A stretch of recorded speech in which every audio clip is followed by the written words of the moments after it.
الحمد لله الذي جعل زلزلة الساعة شيئا عظيما وأحاط علمها عند نفسه لا يجليها لوقتها، والصلاة والسلام على رسوله الكريم.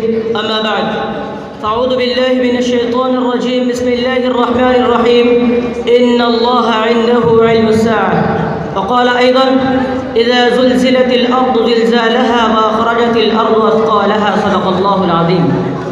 حضرة رئيس الاحتفال المؤقر وأساتذتي البررة وزملائي في الدروس، إني أريد أن أتحدث أمامكم حول موضوع الساعة ويوم القيامة إلى حين قليل ل5 دقائق في اللغة العربية السهلة السلسة، فالرجاء منكم أن تصغوا آذانكم وأن تعملوا بالخير. يا كواكب نور العلوم نور فور، أنتم على علم تام بأن الله خلق العالم كله، وخلق الحيوانات والنباتات والأشجار والأحجار بهدف خاص وغرض جليل، وخلق الجن والإنس في هذا العالم، فاختار الجن والإنس لعبادته الخالصة وتعبده الجليل، حيث قال سبحانه وتعالى: وما خلقت الجن والإنس إلا ليعبدون. هذا العالم فان حادث وكل شيء هالك إلا وجهه، هذه الأشجار والبحار والأنهار والبلاد تهلك، وأمر الساعة قريب جدا. قال الله عز وجل: وما أمر الساعة إلا كلمح البصر أو هو أقرب إن الله على كل شيء قدير.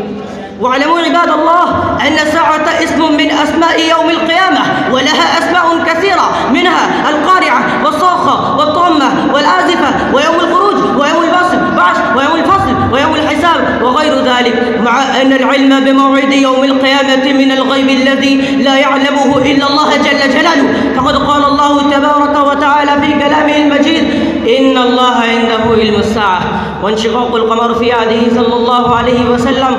وقال النبي صلى الله وقال الله تبارك وتعالى في كلامه المجيد: اقتربت الساعة وانشق القمر. وعن ابن مسعود رضي الله عنه قال: انشق القمر على عهد رسول الله صلى الله عليه وسلم فرقتين، فرقة فوق الجبل، فرقة دونه. فقال رسول الله صلى الله عليه وسلم: اشهدوا. ومن علامتها ظهور مدعي النبوة الدجالين الكذابين، لا يزال يظهر هؤلاء الكذابون حتى يظهر آخرهم الأعور الدجال، كما قال النبي عليه الصلاة والسلام: لا تقوم الساعة حتى يخرج 30 كذابا دجالا كلهم يكذب على الله ورسوله.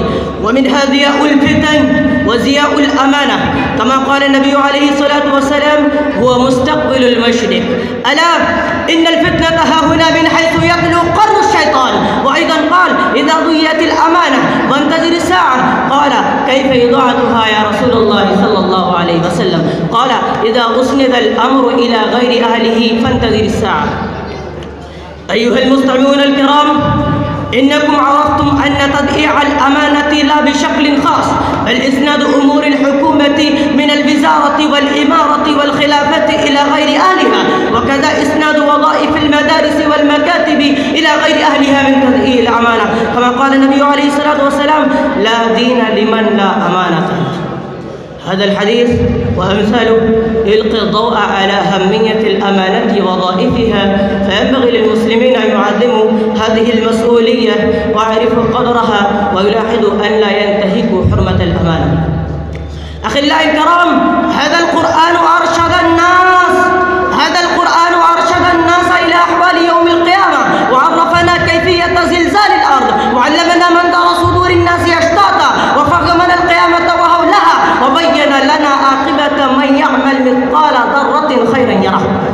إن الله صرح في كتابه الأقدس: إذا زلزلت الأرض زلزالها وأخرجت الأرض أثقالها وقال الإنسان ما لها يومئذ تحدث أخبارها بأن ربك أوحى لها يومئذ يصدر الناس أشتاتا ليروا أعمالهم فمن يعمل مثقال ذرة خيرا يره ومن يعمل مثقال ذرة شرا يره. أخيرا أستغفر الله لي ولكم.